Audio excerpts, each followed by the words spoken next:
മഹിഷ്മതി സാമ്രാജ്യത്തിലെ രാജകുടുംബാംഗങ്ങളുടെ വിശ്വസ്തനായ body guard. ആ സാമ്രാജ്യത്തിലെ ഏറ്റവും ശക്തനായ അമരേന്ദ്ര ബാഹുബലിയെ പിന്നിൽ നിന്നും കുത്തിമലർത്തുമ്പോൾ the whole world asked why did Kattappa kill Baahubali. ഇതേ സെയിം ചോദ്യം ഇന്നലെ ബിഗ് ബോസ് കണ്ട പല പ്രേക്ഷകർക്കും ചോദിക്കേണ്ടി വന്നിട്ടുണ്ട്. Why did Shaitya back stab Anumol? Kattappa ബാഹുബലിയെ കൊന്നപ്പോൾ കട്ടപ്പയ്ക്ക് അയാളുടെ റീസൺസ് ഉണ്ടായിരുന്നു. ഇവിടെ ശൈത്യയുടെ റീസൺസ് എന്തായിരിക്കാം? നമുക്ക് നോക്കാം. ഞായറാഴ്ചത്തെ എപ്പിസോഡിൻ്റെ അനാലിസിസാണ്. വീഡിയോയിലേക്ക് പോകാം. കഴിഞ്ഞ വീഡിയോയിൽ ഞാൻ പറഞ്ഞതുപോലെ promo is not a promise. അത് സാധൂകരിക്കുന്ന പോലെയാണ് ഇന്നത്തെ ഞായറാഴ്ചത്തെ എപ്പിസോഡും എനിക്ക് ഫീൽ ചെയ്തത്. വീക്കെൻഡ് എപ്പിസോഡ് എഡിറ്റിംഗ് ഭയങ്കര ശോകമാണ് കേട്ടോ. പ്രത്യേകിച്ച് ലാലേട്ടൻ ഒരു കണ്ടസ്റ്റന്റിനോട് സംസാരിക്കുമ്പോൾ ആ കോൺവെർസേഷൻ അവസാനിക്കും മുമ്പ് അടുത്തിലേക്ക് ജമ്പ് ചെയ്ത് പോകുന്ന പോലെ തോന്നി. എഡിറ്റിങ്ങിൻ്റെ പോരായ്മ എന്ന് ചിന്തിക്കുന്നതിനൊപ്പം അവിടെ പറഞ്ഞിരുന്ന ചില കാര്യങ്ങൾ ഒരുപക്ഷെ നമ്മുടെ ഇടത്തിലേക്ക് എത്തിക്കാൻ ബിഗ് ബോസ് താല്പര്യപ്പെടുന്നുണ്ടാവില്ല. എന്തു തന്നെയായാലും എഡിറ്റിംഗ് ഭയങ്കര ശോകമാണ് കേട്ടോ. അതുപോലെ ആരാണെന്ന് അറിയില്ല ഇത് Bigg Boss weekend episode direct ചെയ്യുന്നത്. മോശമാണ്, ശോകമാണ്. ശനിയാഴ്ച പറയാൻ വിട്ടുപോയ പല കാര്യങ്ങളും ഇന്നലെ ഹൗസ് മേറ്റ്സിനോട് ലാലേട്ടൻ ചോദിക്കുന്നുണ്ടായിരുന്നു. പ്രത്യേകിച്ചും കിച്ചണിലുണ്ടായ സംഭവവികാസങ്ങളെക്കുറിച്ചൊക്കെ വളരെ വിശദമായി ചോദിക്കുന്നുണ്ട്. അനീഷിനോടാണ് ചോദ്യങ്ങളൊക്കെ കൂടുതലുണ്ടായത്. അനീഷ് വ്യക്തമായ മറുപടി പറയുന്നുണ്ട്. അനീഷ് എന്ന മത്സരാർത്ഥി കുറച്ചുകൂടെ സോഫ്റ്റ് ആകുന്നത് കഴിഞ്ഞ ആഴ്ച നമ്മൾ കണ്ടിരുന്നു. ഇവിടെ അനീഷിൻ്റെ ഗെയിം സ്ട്രാറ്റജിയെ എക്സ്പോസ് ചെയ്തിട്ടുണ്ടായി മോഹൻലാൽ. അനീഷ് ഇപ്പോഴും ഒരു തുറന്ന പുസ്തകമാണ്. അനീഷ് എന്ന ഗെയിമറിൻ്റെ സ്ട്രാറ്റജി അവിടെ എല്ലാവർക്കും ഇപ്പോൾ മനസ്സിലായിട്ടുണ്ട്. മോഹൻലാൽ പറയും മുമ്പ് പലർക്കും മനസ്സിലായിട്ടുണ്ട് സ്മാർട്ടായിട്ടുള്ളത്. അതിനുശേഷം മോഹൻലാൽ പറഞ്ഞതിന് ശേഷം ഇന്നലത്തെ 2 എപ്പിസോഡിലായിട്ട് മോഹൻലാൽ പറഞ്ഞതിന് ശേഷം അനീഷ് അവിടെ എക്സ്പോസ്ഡ് ആയിട്ടുണ്ട്. അപ്പോൾ അനീഷ് എങ്ങനെയായിരിക്കും ഇതിനോട് റെസ്പോണ്ട് ചെയ്ത് അവിടെ കളിക്കുന്നത് കാണാൻ എനിക്ക് താല്പര്യമുണ്ട്. അപ്പോൾ അതിനായി ഞാൻ വെയിറ്റ് ചെയ്യുവാണ്. ഇന്നലെ അവിടെ ഇറങ്ങിയേറിയ മറ്റൊരു രസമുള്ള കാര്യം നെവിൻ വധമാണ്. നെവിനെ എങ്ങനെ ലാലേട്ടൻ കൊന്നു കളഞ്ഞു. നമ്മൾ എന്താ പറയാൻ ആഗ്രഹിച്ചത് അതെല്ലാം ലാലേട്ടൻ അവിടെ പറഞ്ഞിട്ടുണ്ട്. പ്രത്യേകിച്ച് നെവിൻ കളിക്കുന്ന ഗെയിം രസമുണ്ടെന്ന് കഴിഞ്ഞ ആഴ്ച ലാലേട്ടൻ പറഞ്ഞെങ്കിലും ഇന്ന് ഈ ആഴ്ചയിൽ നെവിൻ ഭയങ്കര ബോറായിട്ടുണ്ട്. 16 പ്രാവശ്യമാണ് നെവിന് വാർണിംഗ് കിട്ടിയിരിക്കുന്നത് ബിഗ് ബോസിൻ്റെ കയ്യിൽ നിന്ന്. അതൊക്കെ പറഞ്ഞിട്ട് നെവിനൊരു ലാസ്റ്റ് വാർണിങ്ങോടെ ഭയങ്കര സ്ട്രോങ് ആയിട്ടുള്ള വാർണിങ്ങോടെ കൊടുത്തിട്ടുണ്ട്. നെവിൻ അത് സീരിയസ് ആയെടുത്ത് ഈ പ്രാവശ്യം ഈ ആഴ്ചയിൽ കളി ഒന്ന് മാറ്റി പിടിച്ചു കഴിഞ്ഞാൽ നെവിൻ അടിപൊളിയായിരിക്കും. കഴിഞ്ഞ 2 ദിവസം നടന്ന എപ്പിസോഡിൽ ലാലേട്ടൻ ആദിലയോടും നൂറയോടും കുറേ ചോദ്യങ്ങളൊക്കെ ചോദിച്ച് അവർക്ക് കുറച്ച് സ്പേസ് കൊടുക്കാൻ ശ്രമിച്ചെങ്കിലും അവർ they were not looking that great. സത്യത്തിൽ ഈ ഗെയിമിലെ അവരുടെ പാട്ട് കഴിഞ്ഞു എന്നൊരു സംശയമുണ്ട്. കാരണം അവരുടെ ഒരു എക്സ്ക്ലൂസീവ് എന്ന് പറഞ്ഞു കഴിഞ്ഞാൽ അവരുടെ സ്റ്റോറിയാണ്. ആ സ്റ്റോറി ഓൾറെഡി കഴിഞ്ഞു.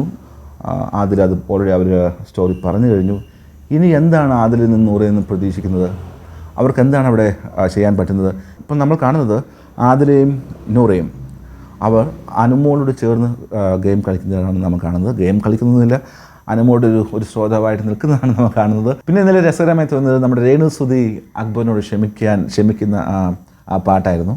അത് ഭയങ്കര രസമായിരുന്നു കേട്ടോ. ആ വീഡിയോസ് കാണിച്ചു. എന്ത് മനോഹരമായിട്ടാണ് അക്ബർ പാട്ട് പാടുന്നത് അല്ലേ. അക്ബർ ഒത്തിരി ട്രൈ ചെയ്തു രേണുവിനോട് ക്ഷമ ചോദിക്കാൻ വേണ്ടിയിട്ട്, രേണു ക്ഷമിച്ചു കൊടുക്കാൻ വേണ്ടിയിട്ട്. പക്ഷേ രേണു അതൊന്നും ചെവി കൊടുക്കുന്നുണ്ടായിരുന്നില്ല. അതിന് കാരണമായിട്ട് പുറകിൽ നിന്ന ഒരാളെ കൂടി ഇന്നലെ എക്സ്പോസ് ആക്കിയുണ്ടായി. ഷാരികയെ ഇന്നലെ മോഹൻലാൽ ശരിക്കും എക്സ്പോസ് ആക്കി. ഷാരികയ്ക്ക് പറയേണ്ടി വന്നു.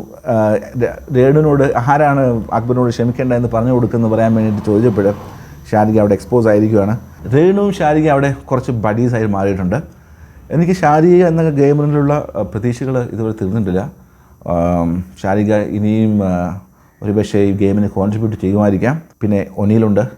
2 ദിവസം സസ്പെൻഷനിൽ കഴിഞ്ഞിട്ട് ഫ്രഷ് ആയിട്ട് വന്നിരിക്കുകയാണ്. ഒനീൽ എന്ന മത്സരാർത്ഥിക്ക് സംസാരിക്കാനൊക്കെ കഴിവുള്ള ഒരാളാണ്. പക്ഷേ പുള്ളിയുടെ ഒരു യഥാർത്ഥ മുഖം നമ്മൾ ഇതുവരെ കണ്ടിട്ടില്ല. അതും ഈ ആഴ്ചയിൽ വെളിവാകുമെന്ന് പ്രതീക്ഷിക്കുന്നു. അപ്പോൾ ഇന്നലെ നടന്ന ഏറ്റവും രസകരമായി എനിക്ക് തോന്നിയത് നമ്മുടെ നെവിൻ വധം തന്നെയാണ്.